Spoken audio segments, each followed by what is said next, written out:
Hello and welcome to Keeping It Real. We're back again for another installment at our regular 2 o'clock Eastern Standard Time here at All Talk TV. Great to be back.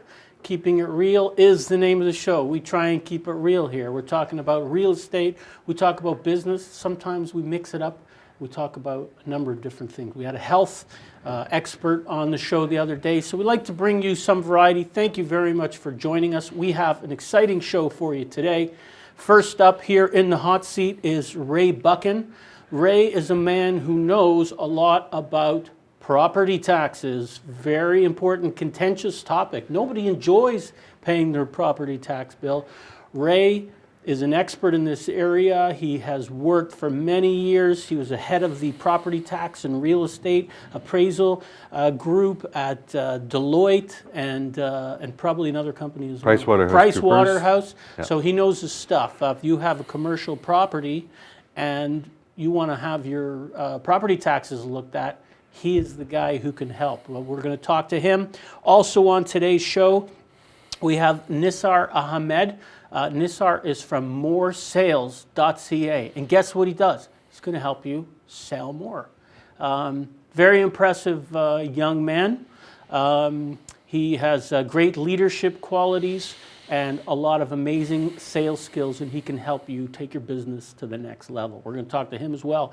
And we also have Steve Kornbluth. He's a mortgage agent. So what's a mortgage agent like me doing inviting another mortgage agent on the show? Well, listen, I want to bring you the facts, and the fact is that I've taken some of my deals when I needed the co-broker to Steve, and he did a great job. So he deserves recognition, and I know that if you call him, he will also help you. So that's why Steve is here, and I'm very excited for today's show. So let's start off with you, Ray. Thanks very much for coming to the studio. My pleasure. Appreciate it. So we had a good talk this morning, so I got a better sense of the kinds of things you do, but you've helped some people save some serious dollars on their property tax. Indeed, I have. Some people over $100,000. Over $2 million and up to $30 million. Wow. Yeah. Those are serious dollars. So how does it all work, and how does somebody know if they should be calling you? Yeah. Well, the key thing is in the property tax world, the easiest thing about property tax is when there's a change in the use of the property, then there's an opportunity, because when you change the use, you renovate, you demolish, you put up a new property, or you develop land, whatever it is, then there's a huge opportunity to get involved with the assessment from an early stage to minimize the assessment. And the other thing I always say to my clients is that bad news is good news. So it's very contrarian to what you would expect in the normal market from a marketing standpoint. But the assessors are not good at picking up or identifying things that would impact the value of your property and diminish its value. So bad news is good news. If you think in that terms, then there's many different opportunities. If you've got vacancies, if you've got changes in the rents that are going up or down, but not going up or down as fast as other properties, then there's an opportunity to then reduce. So when you say vacancies, so you mean if I can't fill my rental property with tenants, I can go to the government and say, reduce my tax bill? Is that what you're saying? Yeah. So in Ontario, it's unique to Ontario, but if you have vacant commercial space that's available over 90 days or not used space, actually, the technical term is not used, which actually gives you much more opportunity to reduce.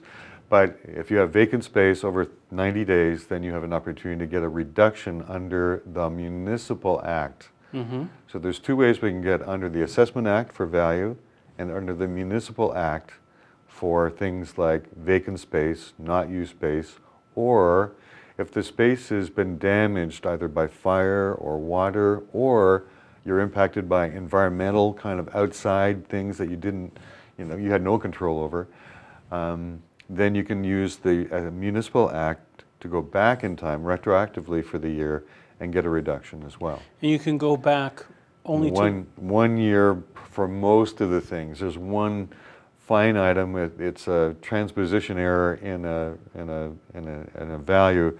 Then you can go back 2 years. I've only ever used that once in the 30 years that I've been involved with it. So it's not like your personal taxes where you can file years ago. No. You can go back a number of years. No. If somebody has an opportunity, they need to move fast. They have to move fast. And so we're coming up to all the properties, there's 4.8 million properties have just been reassessed, and everybody now will be getting your new notice of assessment.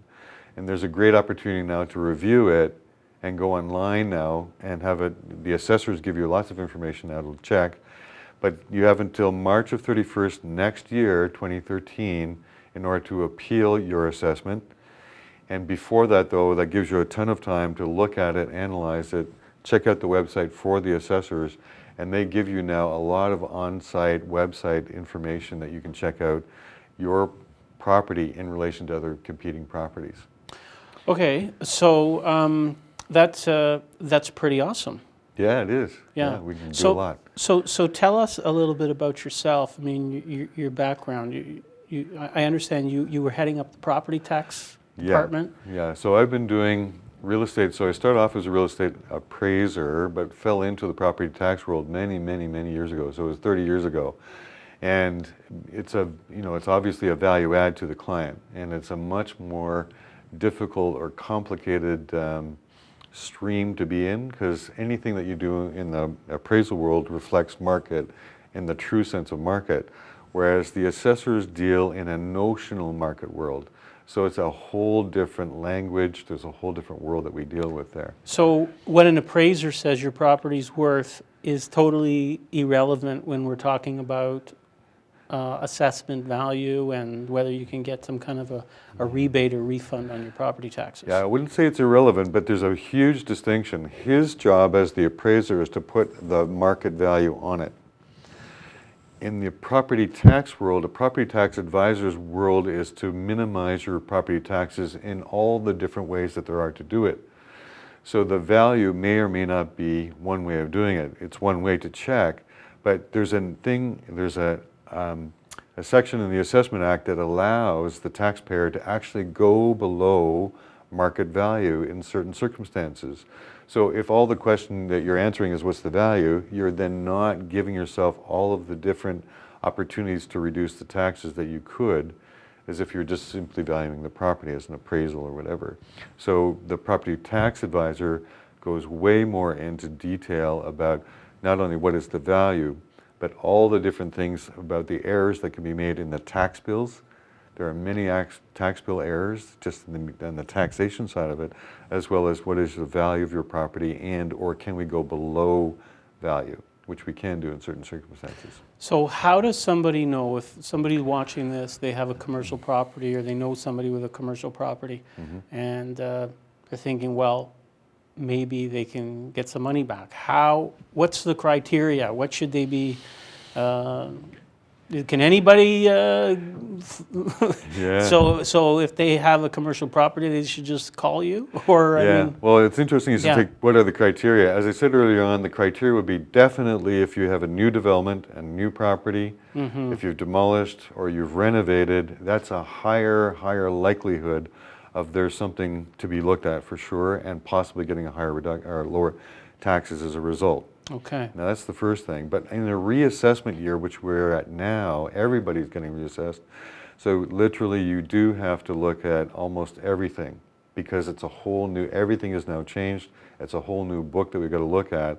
And so that there's a whole new range of opportunities that are out there that we have to go look at each and every one individually.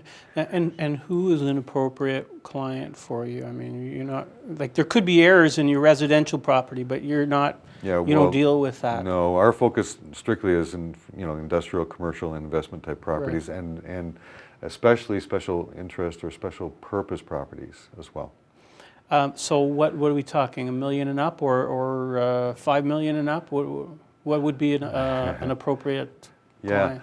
So it would be so it could be $3.5 million and up would be the cutoff. That would be the right range. Yeah. For them to give you a call. So if they own a building for $3.5 million and up, given that this is a reassessment year, they should just give you a call. We'd be delighted to look at it for them. Okay, well, there you have it. So we've got Ray's number on the screen for you, and So yeah, I don't have it here, but Ray's number's on the screen. Ray, do you want to just give us the number? Just Sure, the number is 416 Yes. 972 5080.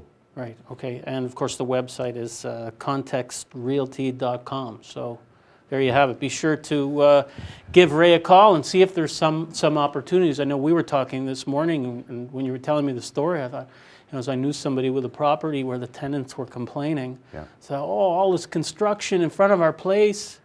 And that was another thing you mentioned, was that the tenants, if they're responsible, so it's not only the landlord or not only the owner, but if the tenants are responsible, they may want to pick up the phone and call because it's they've got a vested interest. They totally have a vested interest. You can't believe how many times we've talked to tenants and they said, well, we're a tenant. But if you're in a net lease, you're the one who's paying the realty taxes. So Exactly. you should look at that as well, for sure. Right. Okay, there you have it. Give Ray a call. Ray, thanks so much for coming to the My studio. pleasure. Appreciate it. We're going to be back right after this message. We're going to be talking with Nisar Ahmed, how to increase your sales. Hang in there, we'll be right back.